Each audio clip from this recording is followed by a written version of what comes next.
Toastmaster Anthony Garvey with a speech entitled A Little Bit of Colour. Have you ever gone out with someone who treated you like their very own blank canvas?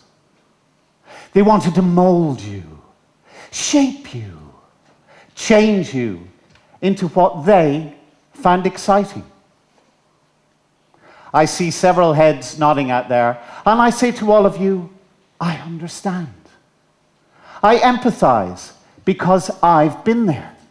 Not just once, but 3 times with girlfriends who wanted to change the way I dressed.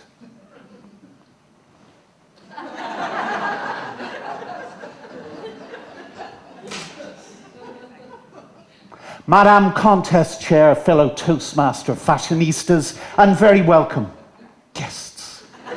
Anthony is wearing the remnants of 3 broken relationships from the 1980s.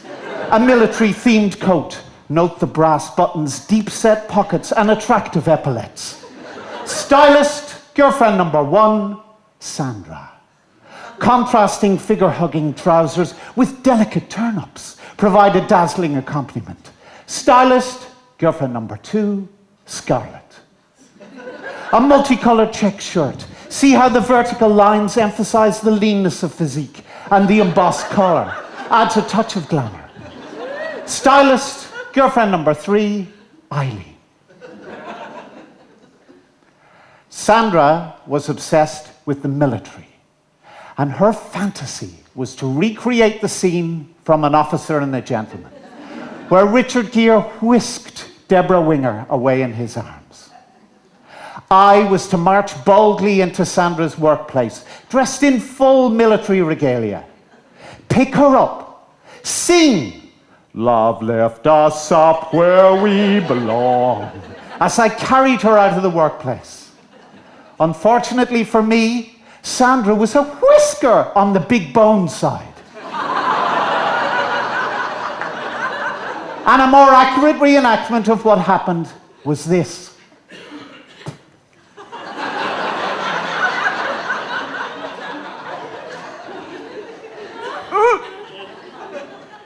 Love, lift us up where we belong. Total distance traveled, about 6 feet. Total height off the ground, about 3 feet. And then I dropped her. 2 days later, she dropped me. I had been dumped. Scarlett was a fiery communist with flaming auburn hair, and of course, she was well read. As I waited in the changing cubicles to be improved, she handed me these trousers, a pair of knee-high boots with ribbons on them, and a pirate-style waistcoat. A sprinkling of skull rings to accessorize, and her work was complete. I looked like a new romantic circus ringmaster. Later that evening, when she added some war paint to my face, I realized that she had an Adam and the Ants fetish. Oh, Prince Charming, ridicule is nothing to be scared of. The following morning, she tried to add some colored braids to my hair. No! But they bring out the blue in your pinstripe. No. Later that evening, when I came home, I found her stuffing a black bag with my clothes. "You wouldn't shape up now, ship out," she said, handing me the bag and my marching orders. She had ripped the very heart right out of me. And I had been dumped.